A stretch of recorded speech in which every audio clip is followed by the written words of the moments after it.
According to me, I think PM Modi is responsible, so it can be happen कि वही जीते. The biggest opportunity जो अभी हमने मतलब देखी है, the राम मंदिर and all, so तो उनके द्वारा तो अगर देखा जाए तो PM मोदी इज रिस्पॉन्सिबल, तो ऑफकोर्सली हमारे लिए भी वही रिस्पॉन्सिबल होंगे, बिकॉज उन्होंने एक्सपीरियंस किया होगा, कुछ ना कुछ वर्क्स देखे होंगे उन्होंने. कौन? अरे नरेंद्र मोदी जी हैं ना. क्यों? क्योंकि भैया उनका काम अच्छा है, इस वजह से. वो देख लीजिए ना किस तरीके से पूरा देश को आज उन्होंने चमका के रख दिया है. राहुल गांधी की टाइम में उतना महंगाई नहीं था, बीजेपी में बहुत महंगाई हो गया.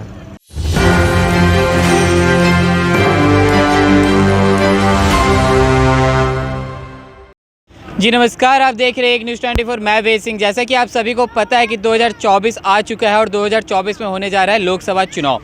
तो मैं आज यहाँ आया हूँ लोगों के बीच में और जानने की कोशिश करूँगा कि 2024 के लोकसभा चुनाव में वो किसे प्रधानमंत्री के तौर पर देखना पसंद करेंगे. तो जी चलिए चल के पहले पता करते हैं. जी क्या लगता है 2024 के लोकसभा चुनाव में आप किसे प्रधानमंत्री के तौर पर देखना पसंद करेंगे? जी बताएँ. According to me, I think PM Modi is responsible, so it can भी हैपन कि वही जीते. मतलब नरेंद्र मोदी जी. नरेंद्र मोदी जी ही क्यों? Because he is responsible and doing things for us, that's why. जैसे डेवलपमेंट कर रहे हैं वो, बहुत सारी चीज़ें. द बिगेस्ट अपॉर्चुनिटी जो अभी हमने मतलब देखी है, the Ram Mandir and all, so I think according to me. लेकिन ऐसा भी कहा जाता है, विपक्ष की तरफ से भी आरोप लगाया जाता है और सूत्रों की तरफ से भी ऐसा खबर हमारे सामने आता है कि बीजेपी की सरकार जहाँ रहती है वहाँ पे बेरोजगारी बढ़ जाती है. इस बात में कितनी सच्चाई है? ओके, बेरोजगारी अकॉर्डिंग टू दैट. सो देखिए, अगर कोई वर्क कर रहा है तो उसमें ऐसा रहता है ना कि जो अपोजिशन पार्टी है वो तो ख़राब बोलेगी ही. ऐसा कुछ नहीं है कि बेरोजगारी बढ़ रही है, बिकॉज सी पॉपुलेशन भी बढ़ रहा है तो थोड़ा बहुत तो बढ़ेगा. तो अपन ऐसे किसी पे इल्ज़ाम नहीं लगा सकते कि हाँ उनके ही वजह से हो रहा है, तो दैट्स रॉन्ग. चलिए ये तो ठीक है. अगर देखा जाए तो राहुल गांधी जी हमारे मतलब प्रधानमंत्री के तौर पर एक बड़े उम्मीदवार हमारे सामने नज़र आते हैं, तो राहुल गांधी जी क्यों नहीं? लाइक कहीं ना कहीं देखिए, मैं तो अभी यंग यूथ हूँ तो मुझे इतना नहीं पता है, बट जो एजेड है उनके अगर उनका देखा जाए तो वो उनका ऐसा है कि नज़रिया अलग है, कि जैसे उनको पता है कि एक्सपीरियंस है, उनको इतने सालों से उन्होंने देखा है कि किसका काम अच्छा है. तो उनके द्वारा तो अगर देखा जाए तो PM मोदी इज रिस्पॉन्सिबल, तो ऑफकोर्सली हमारे लिए भी वही रिस्पॉन्सिबल होंगे, बिकॉज उन्होंने एक्सपीरियंस किया होगा, कुछ ना कुछ वर्क्स देखे होंगे उन्होंने. तो आई डोंट थिंक कि उनको. तो आपका क्या कहने का मतलब है कि राहुल गांधी जी के पास एक्सपीरियंस की कमी है? नो, एक्सपीरियंस नहीं बोल सकते. लाइक उन्होंने कुछ ऐसा नहीं किया होगा जितना मतलब जो हमारे नरेंद्र मोदी उन्होंने करा होगा. सो ऐसा मैं बोलना अभी तक तो राहुल गांधी जी को मौका भी नहीं मिला, तो क्या लगता है कि उन्हें इस बार मौका मिलना चाहिए या नहीं? मौका नहीं मिला है. देखिए, मौका नहीं मिला है तो ऑफकोर्सली उन्होंने ऐसा कुछ किया ही नहीं होगा जिससे उनको मौका नहीं मिला है. तो अगर मिल जाए तो मतलब लोगों का तो ऐसा नहीं है कि वो देखना चाहते. ज़्यादातर अगर आप पूछेंगे तो अकॉर्डिंग टू मी, देखिए नरेंद्र मोदी इज़ रिस्पॉन्सिबल, तो मेरा तो ऐसा है कि मैं उनके हित में हूँ जो भी है. जी तो चलिए चलकर और भी लोगों से बातें करेंगे. जी यहाँ पे कुछ और लोग मौजूद हैं, मैं इनसे भी बातें करूँगा. 2024 आ चुका है और 2024 में लोकसभा चुनाव है, तो आपके हिसाब से प्रधानमंत्री के तौर पर आप किसे देखना पसंद करेंगे? फिलहाल तो मुझे मोदी जी का काम अच्छा लग रहा है और उन्हीं को देखना चाहेंगे अभी. क्यों? क्योंकि बाकी की चीज़ें और सब प्रधानमंत्री से बढ़िया है और जो काम कर रहे हैं उनका तरीका भी ठीक है. तो मुझे लगता है कि 5-10 साल और उनको मिलना चाहिए ताकि मतलब भारत को अच्छा एक डेवलपमेंट दिखने को मिला. कई सारे प्रोजेक्ट पे काम उनका चल रहा है.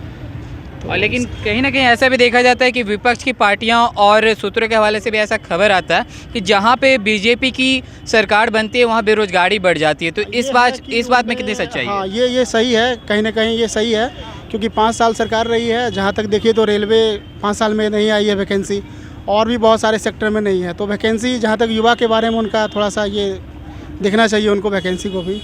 चलिए मेरा आपसे लास्ट क्वेश्चन रहेगा कि चलिए आपके हिसाब से नरेंद्र मोदी जी, तो आखिरकार राहुल गांधी जी को क्यों नहीं मौका देना चाहिए? उनका समझ में नहीं आता है. वो जो कि जिस तरह का राजनीति करते हैं हमको तो हम लोग को समझ से बाहर लगता है. तो बाकी का और भी बहुत सारा फैक्टर है. जैसे अब रहने दीजिए, उतना ज़्यादा मतलब कुछ तो बात होगी ना. मतलब इस बार अगर, क्योंकि ऐसा भी देखा जा रहा है कि लोग कह रहे हैं कि अगर उनको मौका दिया जाएगा तो शायद बेरोजगारी भी कम हो जाए. ऐसा कुछ नहीं है. उनके शासनकाल में वैकेंसी तो आई थी, पर अब सब कुछ वैकेंसी को ही देखेंगे तो और भी डेवलपमेंट है ना, तो वो सब चीज़ नहीं हो पाता है.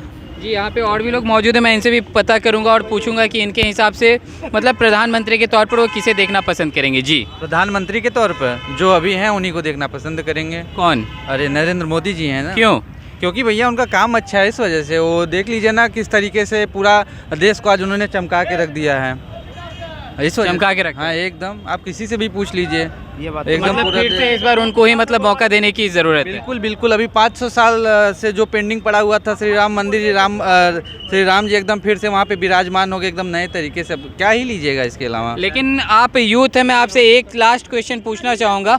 ऐसे सूत्रों के हवाले से खबर आता है और कहीं ना कहीं ऐसा भी देखा जाता है कि बीजेपी की सरकार में बेरोजगारी बढ़ जाती है, इस बात में कितनी सच्चाई है? बेरोजगारी बढ़ गई है, देखिए उसके लिए भी अब सरकार कुछ ना कुछ करेगी। अभी देखिए एक अगर देखेंगे तो एक तरीके से दो पहलू है ना, कहीं अच्छाई है तो कहीं भी रहे, थोड़ी सी ये चीज़ें हैं वो भी कंट्रोल में हो जाएगी, आज नहीं तो कल हो ही जाएगी। जी यहाँ पे और भी लोग मौजूद है, मैं इनसे भी बातें करूँगा। आपके हिसाब से क्या लगता है, आप किसे प्रधानमंत्री के तौर पर देखना पसंद करेंगे? राहुल गांधी को। क्यों? राहुल गांधी की टाइम में उतना महंगाई नहीं था, इसी वजह से। महंगाई नहीं था? बीजेपी में बहुत महंगाई हो गया, इसी वजह से। अच्छा चलिए, तो ऐसा भी तो देखा जा रहा है कि जब से नरेंद्र मोदी आए हैं उन्होंने जो कहा है वो लगभग पूरा किया है। जैसे कि राम मंदिर की ही बात की जाए तो राम मंदिर जो 500 साल से जो प्रतीक्षा थी वो अभी जाकर पूरा हुई है, तो इसके बारे में क्या कहेंगे? इसके बारे में ये कहेंगे तो मुस्लिम पक्ष, हम तो मुस्लिम है इसीलिए बोलेंगे कि गलत है ये सब चीज़, तो बस यही कि हम ही लोग के पक्ष में जाना चाहिए था। आपके पक्ष में नहीं, जैसे कि वहाँ जो ज़मीन अलाउट हुई, मैं अभी आपको क्लियर करना चाहता हूँ, जो वहाँ पे ज़मीन अलाउट हुई है तो दोनों के लिए अलाउट हुई है, और जो राम मंदिर जो बनी है वो आम लोगों के चंदे से बनी है, ना कि सरकार बनाई है। बनने का नहीं, जैसे कि पहले तो बहुत ज़माने तो मस्जिदें था पहले, वो बाद में क्या हुआ, हिस्ट्री क्या था क्या नहीं था, उसको बाद में तोड़ के फिर बना दिया गया। ये बात मेरे कहने का मतलब है। तो ज़मीन तो आपके मस्जिद के लिए भी तो अलाउड की गई है, देना गया है ना, वहीं पे नहीं न मिला। 5 एकड़ मिला, मुझे ही पता है, वहाँ पे नहीं न मिला, वहाँ पे तो मिला है हिंदू पक्ष को, इसी वजह से। मतलब, छोड़ ये सब तो बात अलग है, महंगाई का बात है, ये सब तो जो हो गया हो गया। मतलब महंगाई काफ़ी बढ़ चुकी है, इसी वजह तो से। इस बार क्या लगता है कि अगर राहुल गांधी जी का अगर सरकार आएगा, अगर जीत जाएंगे तो क्या लगता है महंगाई कम हो जाएगी? शायद हो भी सकता है, शायद। हाँ, क्या कि उन ज़माने की बात अलग थी शायद, अब है कि देखिए क्या हो सकता है।